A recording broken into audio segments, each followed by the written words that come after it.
What's going on, Soul Tribe? I salute the divinity in you, and welcome to my channel, Alchemist. Justin here, and bring another little nugget to add to the Soul Tribe archive. And in today's video, I'm going to be talking about Saturn in Aquarius in the 7th house, and this is a pretty strong place for Saturn to be in. Now, when you talk about that Saturn, the nature of Saturn, Saturn was known as the greater malefic. So Saturn's a harder planet to work with. It's, some of the themes that Saturn can bring about is this sense of hindrances and obstacles, this sense of even like concealment and secrets.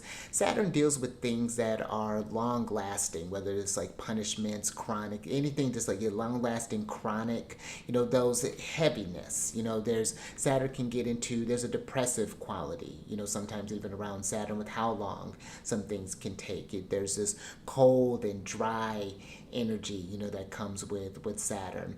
And, the thing though, Saturn, where yes, it does present its challenges, but Saturn, when I think teaches us patience, teaches us discipline, to teach that we have to work for the things that we want, and that, there are consequences to our actions or inactions. And Saturn, I think, when you can work, when you, again, with time, Saturn can put those in positions of reputation. It can really bring about this sense of accomplishments and abundance in a way that's a little different from Jupiter. It's that abundance that was worked for, but it does require hard work with Saturn nonetheless. And this is especially true. This is where if you have a date chart, it's more, you can work more constructively with Saturn, whereas a night chart, Saturn's a lot harder to work with. So that's just something to kind of pay attention to as well when you're working with these energies. Now, when you talk about Aquarius, one of the reasons that this is such a dope place for Saturn is because this is traditionally the other sign that Saturn rules.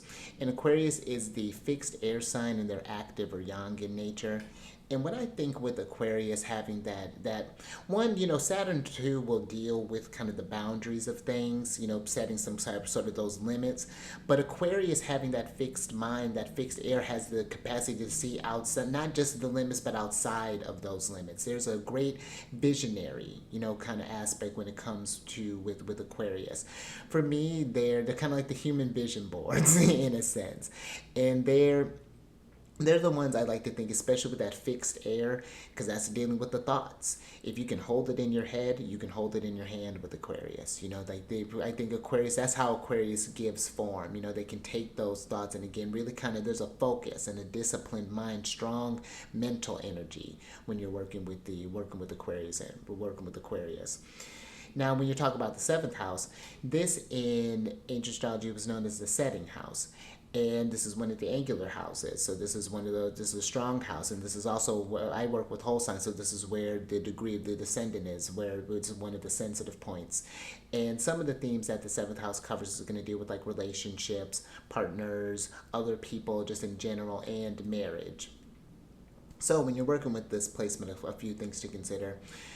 One, you would have a Leo rising by whole sign, and you don't have to look too far to see who rules this house, because Saturn does. And Saturn's going to import the themes of the 6th house to this house as well, which deal with like illnesses, injuries, subordinates, work, and even pets is another thing that comes up in that house. So one thing, just kind of starting off the bat with this placement, is relationships. Obviously, especially if the more prominent Saturn is. So if you have or if you have Saturn conjunct the descendant, or even square the midheaven, then Saturn is really going to be kind of loud in the chart. And I find when it comes with the relationships, it really is learning about that sense of reciprocity, that give and take, making sure that there is interdependence. And I think that Saturn has the power here, being in its kind of its domicile, because oh yeah, that's another thing, when the planet's in its domicile, it just has all the resources it needs to do to just do what it does well. And I do think that where there are challenges that do come in all partnerships, considering that 6th house too can deal with like enemies and things, you're going to want to analyze even those tougher ones, where things maybe have went awry, or where, maybe there are maybe some grudges, or, where we build this kind of long-term enemies in our mind. Because the thing is, if we don't learn from those relationships, and those themes are going to keep showing up in other relationships as well, until the cycle is broken. And that may be something that takes a while, depending on depending on how the chart is.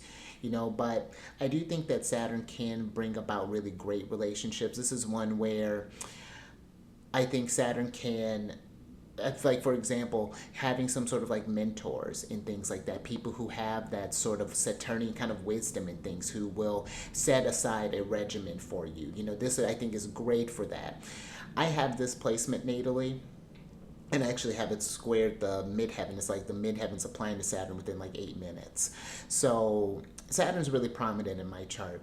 And one thing that I have found is that I've had amazing teachers. That is something where I see Saturn has definitely, I've been very fortunate with that. And I have a date chart too. So it's the only minus is that Saturn's retrograde, but then that square with the midheaven's kind of helping that out a little bit. But that is something where I've noticed that has been very helpful. And just thinking about relationships in general, that was one where they weren't very prominent in my life growing up. I probably didn't start seriously dating, or had when I first started dating someone, until like my junior year of high school. And that was even then, they were kind of these fleeting relationships. And then I would say with this placement too, where it's like, it's not to say that you'll never get married. And of course that would depend on the, charts and things like that. But I would say that marriage is possible, but it is going to require work. Even having Saturn in a day chart, right around my Saturn return, that was around the time I've been with my partner probably about 8 years at that point. We got divorced and then got married a couple years later. It reconciled. Things got fixed. But I've always described marriage as work, but it is rewarding work. And it is just because you're working with other people, and people change over time, and that's annoying.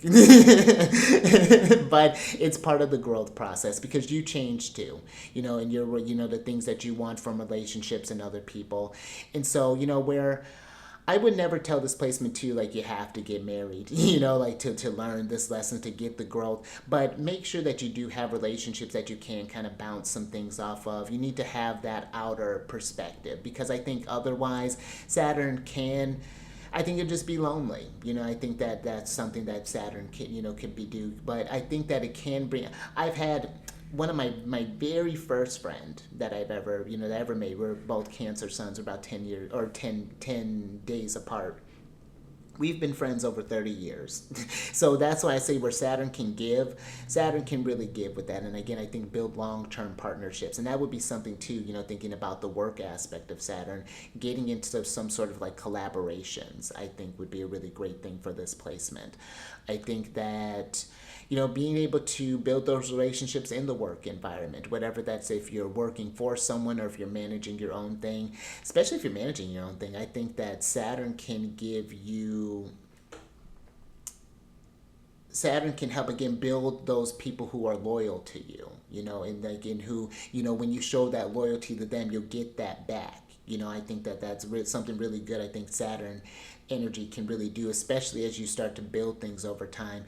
And again, I have some some easy things when it comes with relationships for the most part, but it has been, especially again around my Saturn return, I had a lot of significant relationships kind of fall out, and even just thinking over the years, I've had some good friends I've made in work, and relationships I've built in work, some that have lasted outside of, even us moving on, but I've had some though where some really good ones had really kind of fallen out there.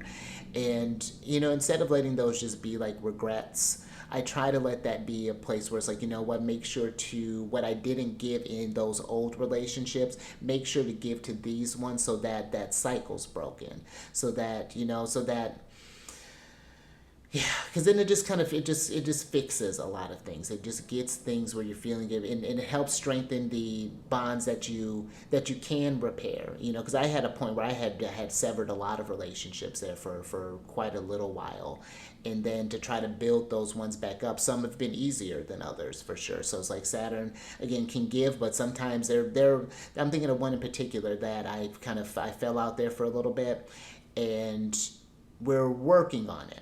we're definitely working on it, but I've had to go at their pace, and kind of say, because that's, that's what happens, But I do think that Saturn overall here, it's not just all just like hard relationships and things. Again, it can bring about some good stuff too. You may even find yourself working with people like, considering that it deals with that sixth house, maybe even dealing with things like working in like the health field or any sort of like healing modality. I think is a good way, good use of this placement as well, considering that it happens, even working with pets, so having that kind of relationships with animals. I also think too that any sort of seventh house placements, I think it benefits having, just like a therapist, someone that you can talk with, or, and if that's not, maybe, maybe that's can't afford that right now, whatever that might be, then again, just having some people that will have them those grounded forces that'll be like, hey, that'll hold you to your stuff, and call you out when you're being one, but also be there to lift you up too when you're being too harsh on yourself, But yeah, this is it's a complex one with this one for sure. And this is one, again, this is like I try to not get too involved with my experience of it, because I do have other chart things that make, that flavor the relationships, but those have been just like this, a mix of what I've seen with this placement and also what I've experienced with this placement. So hopefully this is something that is helpful, but you definitely need the whole chart to get a better idea of how this may be showing up for you. And if you have this placement or know someone who's working with this placement, down in the comment section, let us know how you've been working with this. Hopefully how this has helped you grown over, how have your relationships formed over time and things like that. But if that's something that you want to explore, working with your Saturn placement more, or just the rest of your chart, down in the description box there is a link to book a consultation with me. And if you have any questions about the services that I provide, there's also a link for my email as well. There's also a couple of links for some playlists. One of them deals with the Celestial News Weekly, and it just talks about where the sun and the other classical planets are at, what sign they're in, what signs are going to be most most affected, and then how to most practically work with those energies. And then there's one for the lunar shenanigans, which talks about the astrology of the moon, what sign it's in, what phase it's in, when it happens to be going void of course, and then just to get a general feel of the energies as we go through each week. So that's all available for you down there. But until next time, stay mindful out there. Keep raising that vibration through the roof. And I will catch you on the next one. Later.